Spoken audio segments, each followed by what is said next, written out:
رحمان کومې ماشومې دپاره چې ما پوسټ کړی و چې د هغې واده دی نو صدر صاحب ته یو کس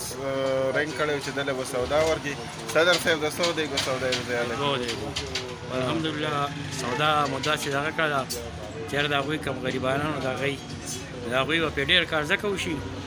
چې مونږ هم لکه یو زړه لرو یو درد لرو نو دا چې څه وشي دا د بېوسۍ نه وشي او په هغې کې انشاءالله چې به نور هم تعاون وي داسې چې مونږ دا خلک دا جذبه ځان کې پیدا کړو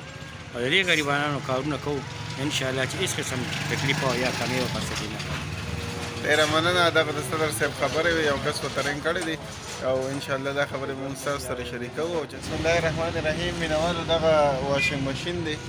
دا هم یو کس پیسې را لېږلې وې چې دا ماشین په وله واخلئ. په څو روپۍ دی امیر صاحب؟ دا خو جي په 9,500 روپۍ باندې دوی له په 9,000 روپۍ باندې ورکړو تاسو له په 9,000 روپۍ صحیح دی. بس دغه ریټ ته دله زه پیسې ورکوم او دا ماشین ته یې وړم هغې ماشومې د چا چې واده دی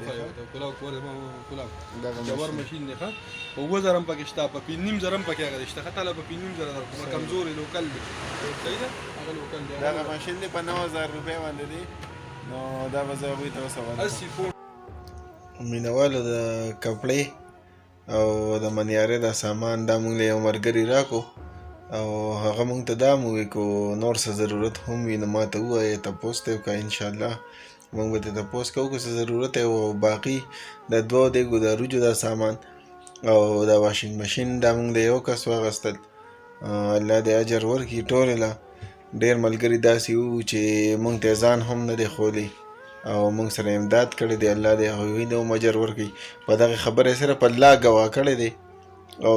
دغه پیسې یا سامان دغه مونږ له اخیستی دی او نه مونږ هغه کور والا چاته ښولی دی چې دا څوک دی